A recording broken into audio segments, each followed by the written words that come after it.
G'day guys, welcome to Rumble's Fish Room. So today I decided to do a bit of a species spotlight. I really want to do more species spotlight so that way like you guys, especially the people that watch every day, you get more of a feeling of what's happening in my fish room. Like I said in previous video yesterday or the day before, I worry that my channel's becoming it has become too much of a flower horn channel, and believe it or not, flower horns aren't my favourite fish. Malawi Africans are my favourites. Oh wow guys, I've got to turn the camera around.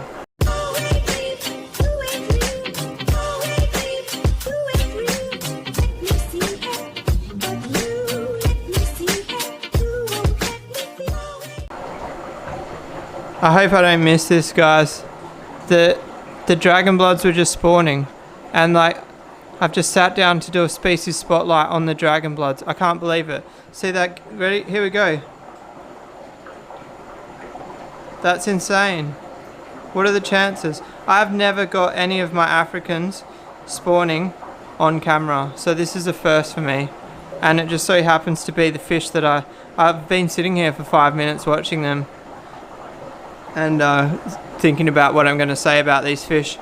You'll actually see there's a girl with a mouthful down there. Unfortunately the camera's not going to focus on her, but it goes to show you that there's no dramas in this fish room breeding dragon bloods. So that's obviously the male. There's 3 or 4 females in there. There's a couple of fry. There's one up here, I don't know, I think it's a female. I think there's only 1 male in there. I've got a heap of albino cross normals growing out, so I am actually going to replace that male with an albino male once one of them gets big enough. But let's talk about breeding them. So I've just got them in tap water. I'm in Western Australia, so my tap water is like, my pH of the tanks is like 7.8 to 8, so there we go. So obviously if you're on the east coast you might need to harden the water a bit. Bit of a suggestion for tank size, I would say 140 litre. Is that a standard 4 foot minimum? Don't be deceived by this tank guys, it's actually 240 litres. It might not look it from the front, but it's very deep. As far as decor, limestone, you can't go wrong. That's actually, I think that's actually coral, that piece there, and that piece is limestone. But yeah, just any rockery. It's good for the pH as well, especially if you're on the east coast. Get some big coral chunks, and went to zoom, went the wrong way. Big coral chunks will help hold your pH up. Sorry guys, I'm actually finding it really hard to do a species spotlight when there's a pair of fish spawning. This is so cool. Here's me thinking it was going to be a boring old species spotlight video, but like it doesn't get any better than this. That's them breeding right in front of us.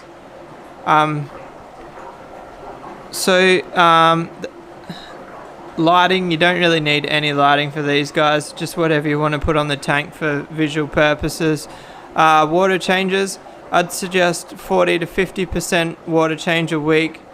As far as filtration, look at your canister filters and their recommended litered tank. Generally for filtration, I try to go at least 30 to 50% over the recommendation on the packet. So say like a filter is recommended for a 200 litre tank, I would use that for a 160 litre tank or smaller, if that makes sense. I definitely never used a filter to the full extent of what their recommendation is on the packet. But yeah, that's cool guys. I'm stoked I got this on camera. What have I missed? I've missed food. So my fish, I just feed them all extreme aquatic fish food. These guys get they get big fella actually, extreme big fella, that tin right there. And I feed the juveniles crushed big fella. I used to get, oh no, the light's turned off. If I wave my foot, there we go. I used to feed the nano, but I haven't been able to get it lately, so I've been crushing the big fella for the fry.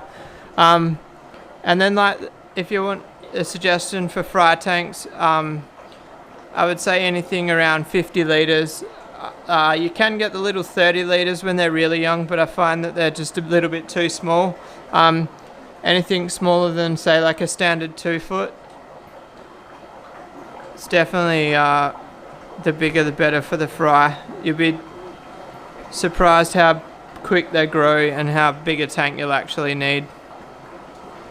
So I actually strip my females and I use egg tumblers. I don't leave the eggs with the females. I usually try strip the females at roughly 2 weeks, 14 days. It never works out exact because I've got to strip so many Africans at once, but I pretty much just strip the room fortnightly and it works out pretty well. Because generally when you strip them and stress them out, the male gets onto a different girl or whatever, and I would say 3 weeks actually. Every 3 weeks I run through the room.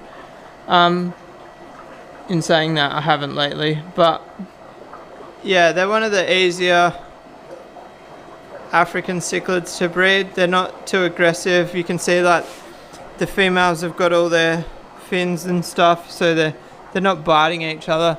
Definitely nothing like the Masobo females. They're all missing chunks out of them. But anyway, I think that one's going to about wrap that one up there, guys. Let me know what you think. Do you enjoy the species spotlight? I'm going to have to go through my videos and see which fish I've done now because I don't want to double up on videos. But I enjoy doing the species spotlight to show you guys what's what. I think I might do, I don't know which fish next, but I'll let you know when I'm doing it. So if you like this video, guys, give it a thumbs up. If you want to subscribe, hit that little red button. I'll see you guys tomorrow. Peace out.